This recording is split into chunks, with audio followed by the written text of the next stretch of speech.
Today we're going to discuss the Carol Jenkins story and the story that has come out of Vienna, Illinois. So how do you guys feel about the Carol Jenkins story?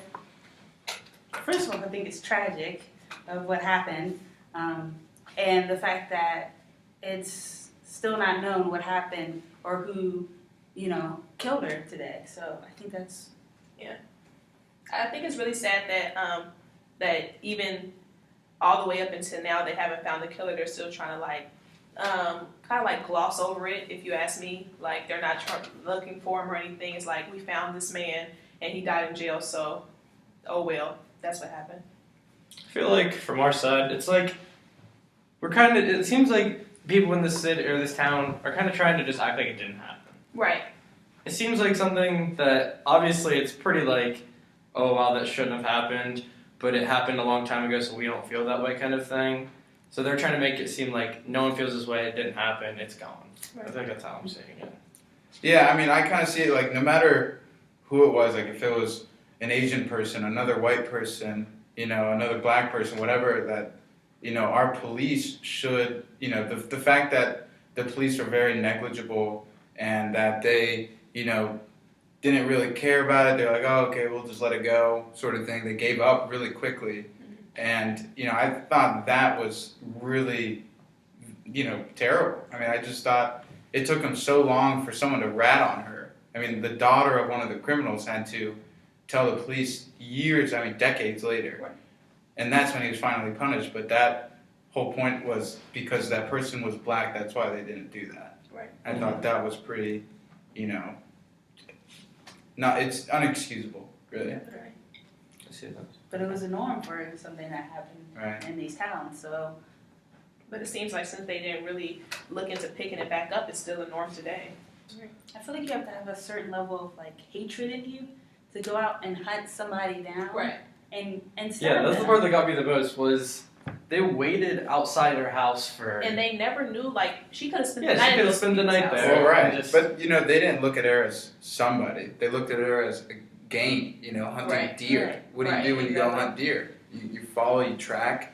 That could have been a way they thought about it. Right. It's not just like another human being who speaks to you and has intellectual thoughts. It's I was more gonna say, they really didn't see them as an Some as, intellectual being. It was just kind of like a property at one point, obviously. Right. So it wasn't as big of a person or as important, I guess. Right. As a Well, person. look, it's like they compared the feeling of stepping on an ant as to killing a black person. When you step on an ant and you kill it, you don't really think twice about it. Right. Yeah. I think that's how the criminals thought about it. Right. And they were trying to, it was a sundown town. They were out past the end, so it's free game. Right. That's kind of how I think they could have seen it. That's how I perceived it as how they would think about that. I didn't actually think of it that way. That's different. Well, you hunt, don't you?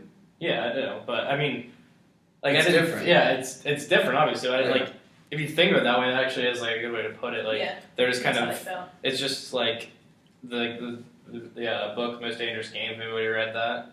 It's just they hunted humans instead of animals to get the thrill. Because an animal it can't fight back. Obviously, it doesn't have the intellect. This may have the intellect, the ability to fight back.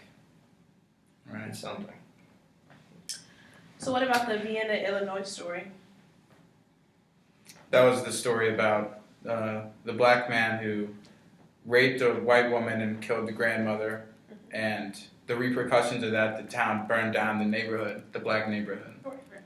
I personally think that, no matter what crime a black person has committed does not cause the place they live to pay for it. Right.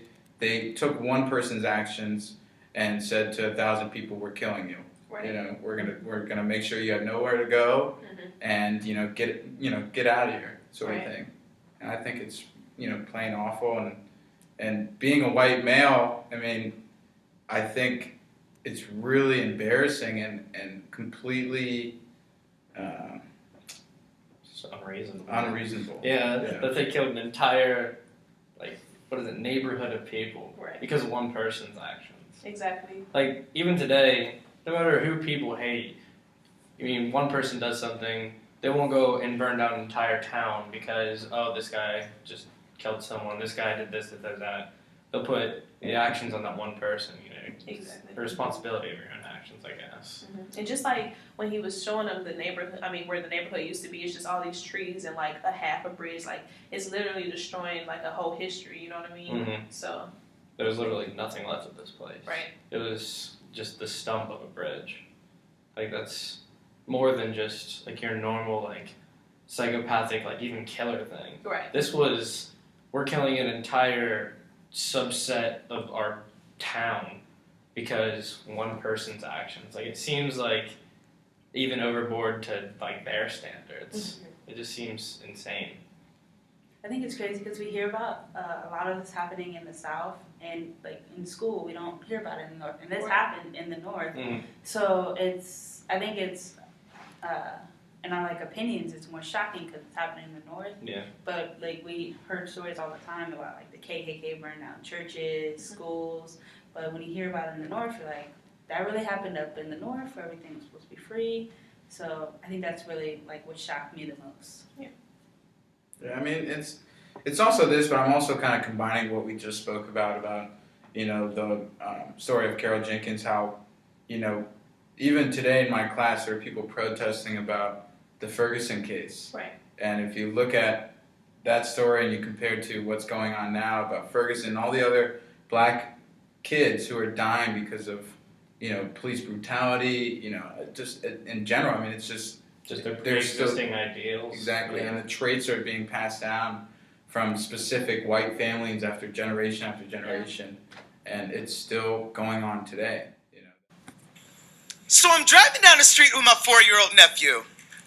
He knocking back a juice box, me a Snapple. Today, y'all, we are doing manly shit. I love watching the way his mind works. He asks a million questions. Uncle, why is the sky blue? Uncle, how do cars go? Uncle, why don't dogs talk? Uncle. He asks uncle. He asks uncle, as if his voice box is a warped record. I try my best to answer every question I do. I say it's because the way the sun lights up the outer space is because engines make the wheels go. It's because their minds aren't quite like ours. I say yes, no, yes, no, yes, no. I don't know. Who knows? Maybe we laugh. He smiles, looks out the window, spots a cop car, drops his seat and says, "Oh man, Uncle, 5-0, we gotta hide." I'll be honest. I'm not happy with the way we raise our black boys. Don't like the fact that he learned to hide from the cops well before he knew how to read. Angrier that his survival depends more on his ability to deal with authorities than it does his own literacy. Get up, I yell at him. In this car, in this family, we are not afraid of the law. I wonder if he can hear the uncertainty in my voice. Is today the day he learns that Uncle is willing to lie to him?